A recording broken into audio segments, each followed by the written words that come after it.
Comment se valoriser? Savoir se valoriser, c'est aussi savoir se vendre, oui. Mais de quelle manière? Comment savoir? Comment percevoir la façon de le faire lors d'un entretien? Comment maîtriser les arguments qui permettront de ne pas être hors contexte, mais juste? Alors ça, c'est dans les deux cas, à la fois salarié, mais pas salarié. Je veux dire, on peut être en recherche d'emploi et à être amené à devoir se présenter, se valoriser pour justifier une demande ou qu'est-ce qu'on peut répondre? J'allais dire, comme on dit au départ, hein, déjà on prépare. Hein, on prépare son argumentation, on factualise les choses, j'ai fait ça.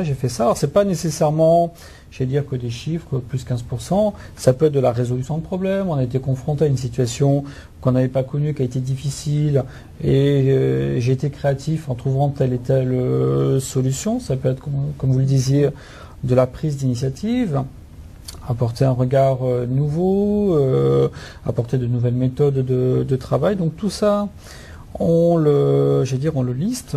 Quand je suis en entreprise, on est d'accord, je suis salarié. Mais même avant d'aller en entretien de recrutement, qu'est-ce que je sais faire? Quelles sont mes compétences? Qu'est-ce que je sais vraiment que je sais faire? Et pas juste je sais faire. Quels sont les exemples que je peux utiliser, que je peux vraiment, qui peuvent prouver entre guillemets que je sais faire ce que je dis que je sais faire. Alors si par exemple je suis une très bonne vendeuse. Voilà. Bon, ok, quels sont les exemples que j'ai en tête de réussite, de vente difficile? Je suis vendeuse dans une boutique ou dans le parfum. Qu'est-ce que j'ai en tête comme vraiment succès dont je peux parler? Je suis vendeur automobile, je ne sais pas. À chaque fois que j'utilise une compétence que j'ai, je sais très bien parler anglais. D'ailleurs, je me prépare à faire un entretien en anglais. Et d'ailleurs, j'ai fait une négociation avec telle personne parce que j'étais la seule personne dans notre petite équipe à parler anglais. Parler de ses compétences, mais à chaque fois de façon concrète, visiblement. Voilà, deux, trois exemples très concrets qui attestent que votre compétence est avérée. Puis après, outre mes compétences, qu'est-ce que j'appelle ça souvent surcompétence? Qu'est-ce que je sais bien faire naturellement? À chaque fois, les gens autour de moi me disent « Oh, t'es vraiment doué pour faire ça ». Et moi, je trouve ça naturel. Et on a tous ça. On a tous des trucs qu'on fait naturellement, que les autres trouvent ça vraiment extraordinaire, enfin, pas forcément extraordinaire, mais en tout cas au-dessus de la moyenne. Voilà. Et souvent, on se pose pas cette question-là. Quelle est ma surcompétence? Qu'est-ce que je sais bien faire naturellement? Ouais, j'aime bien ce mot-là. Et parce que, pourquoi j'aurais à considérer que c'est normal? Ben non, les autres me disent que c'est plutôt bien, que c'est plutôt différent. Est-ce que ça, je sais le mettre en avant? J'ai aussi quelque chose que je sais faire naturellement. Ça fait longtemps qu'on me dit que je le fais bien. Je suis une bonne chef d'équipe. Les gens aiment bien travailler avec moi. Ou je suis un bon négociateur. Dans une négociation, en général, ça se passe plutôt bien. Je suis assez malin. Voilà. Et avoir des exemples, bien sûr. Alors, pour la négociation, il faut le prouver le jour de l'entretien. Parce que dire je suis un bon négociateur et ne pas réussir à négocier le salaire en question... Exactement. Voilà, donc négocier sur soi, c'est parfois plus compliqué que négocier sur un produit. Donc il faut tout de suite le dire en préambule en disant je suis un bon négociateur. Habituellement, c'est plus difficile quand il s'agit de moi. C'est vrai, c'est vrai. Mais en fait, en plus, c'est vrai. Et pour rebondir sur ce que dit Joss, quand on parlait de préparation, elle utilise, je crois, le terme vendre. Hein. Comment se vendre? Voilà, c'est ça, exactement. Bon, souvent, je dis aux personnes, lorsqu'elles se préparent à un entretien d'embauche ou un entretien pour une négociation salariale, la vente, c'est un métier qui est extrêmement simple. C'est un des plus simples du monde, mais qui est extrêmement compliqué. Extrêmement simple, parce que le bon vendeur, hein, le bon commercial, c'est pas celui qui récite, je vais dire, un discours, c'est celui qui dit ce que l'autre a envie d'entendre pour être rassuré. Exactement. Donc c'est très simple finalement. Mais là où c'est compliqué, c'est de se mettre à la place de l'autre et de se dire, mais qu'est-ce qu'il recherche? Est-ce qu'il recherche une langue? Est-ce qu'il recherche une personnalité, une compétence technique, un diplôme, un certain parcours professionnel? C'est de commencer à se poser ces questions-là et de voir si moi en face, je peux lui apporter ces fameuses réponses qui vont le rassurer. Donc c'est ce travail de préparation à faire, c'est ces questions qu'il faut se poser. Donc, comprendre la demande de mon interlocuteur, qui est peut-être un recruteur, mais qui a une demande.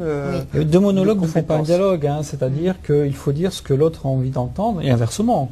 Hein, le recruteur, lorsqu'il vous fait une proposition de contrat de travail avec un salaire, est-ce que ce qu'il me propose dans le contenu du poste correspond bien à ce que je sais faire et ce que j'ai envie de faire? Le salaire n'est que, je vais dire, le résultat. Si je ne regarde que le salaire et je me rends compte que ce qu'il me demande de faire, je ne sais pas faire, ou c'est pas ce que j'ai envie de faire, non seulement on est déçu, mais c'est extrêmement dangereux. Je pense notamment aux jeunes diplômés, à ceux qui débutent. Les premiers métiers sont extrêmement déterminants dans la suite à donner dans une carrière.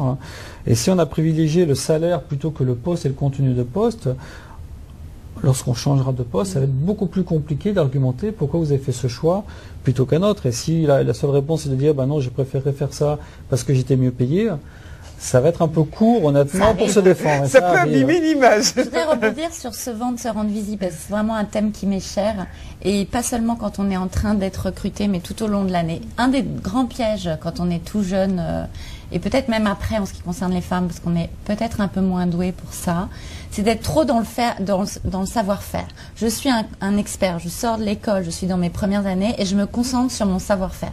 Je fais bien ce que j'ai à faire et j'oublie le faire savoir. C'est-à-dire dans l'entreprise, personne ne me connaît ou pas grand monde me connaît ou je dis pas toujours ce que je fais, je ne le fais pas savoir. Il ne s'agit pas de rentrer dans le marketing personnel, j'allais vous dire. Si, moi, le marketing, je pense que c'est absolument indispensable, mais il ne s'agit pas de tomber dans l'arrogance, mais en même temps tranquillement quand même se dire, est-ce qu'autour de moi, outre ma petite équipe, les gens me connaissent, savent ce que je fais. Est-ce que je vais assez en parler? Est-ce que je vais de temps en temps me balader dans les couloirs, serrer des mains, aller à la machine à café, où je suis complètement consciencieux, super pro, et du coup personne ne me connaît? Il faut quand même avoir ces deux attitudes. Se vendre, se rendre visible, c'est bien dans la compétence, mais on ne vous promeut pas que parce que vous êtes compétent. On vous promeut parce que vous êtes compétent, mais on vous promeut aussi parce qu'on vous connaît. Si on ne vous connaît pas, on ne pense pas à vous pour le job d'après. Donc faites-vous connaître. Donc ça, les femmes, effectivement. Ne serait-ce effectivement. qu'à la machine à café, dans les couloirs, dire bonjour. Faites-vous connaître par les gens qui doivent vous connaître pour le job d'après. Oui, surtout si vous voulez évoluer, parce que peut-être serez-vous amené un jour à diriger ou à coacher. Peu importe, même pour le job d'après, ça peut être pas forcément un job de management, mais souvent on est centré sur la volonté de bien faire ce qu'on a à faire et on oublie peut-être qu'il y a des gens qui autour de nous nous connaissent pas du tout et surtout, qui devraient nous connaître. Et c'est vrai que quand on laisse ce vide-là, c'est-à-dire quand on se fait pas connaître, on laisse la place pour parfois des... À ceux qui savent très bien voilà, se c'est ça. qui mettent le pied dans la porte et qui savent le faire très très bien.